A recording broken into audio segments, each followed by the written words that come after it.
Hello, hello, my name's Oranges. Yay, first video response ever. The people who own the works now are not the same people that stole it, or 150 years ago, sorry.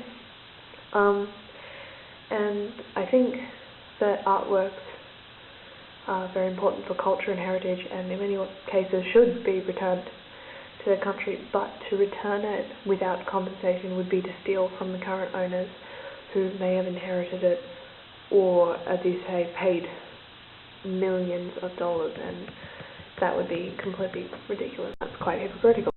The same argument could be made for thousands of treasures that have been stolen from all over the world as well, and I have no doubt that China probably has some of these treasures from other countries, and I think that the private collectors there would be just as reluctant to hand them back as the people who own these treasures are.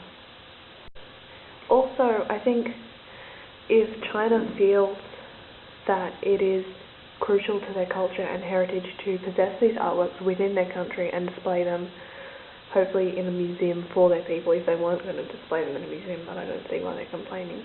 Because if it's a matter of culture and heritage, then they should be there, museum.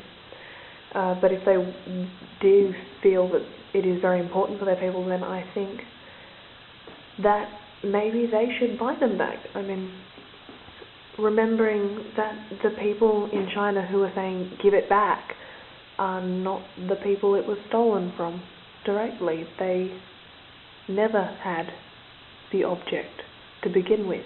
So it's kind of hard to debate on that side. There's many issues, and I think some of you probably disagree with me. But yeah, the people who these were actually stolen from are dead, unless there is someone who's like 170 years old that no one has told me about. For me, I see a lot of similarities between this and what we have in Australia. We have a real problem in Australia because Australia was only colonised just over 200 years ago, so it was invaded quite recently, and all of the land was stolen, and a lot of Aboriginal people are asking for native title back. And a lot of people are saying, yeah, we should be giving it back, we invaded this country. But what they don't realise is that if we do completely give back native title, completely, then that means that everyone in Australia, including the people who say, give it back, give it back, give it back, would have to give up their own homes. And as the Australian government has rightly realised, it is slightly unreasonable to ask someone who has lived there their whole life, or purchased it with their own money, or grown up, or any of that. If you've owned land in Australia, it's yours, and to just be told, no, we're going to give it back to the people it was stolen from 200 years ago, it's disgraceful behaviour, and I think we've all seen the results of that in Israel. And that war has been going on for so long, and basically it's because the Jews were told, yeah, you can have these people's homes because it used to be yours a long time ago. And those people, they owned that land. So I probably shouldn't be turning it to a debate about Israel.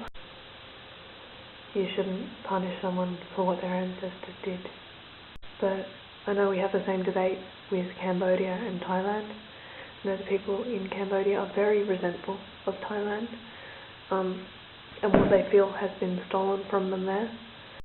So it's the same problem all over the world.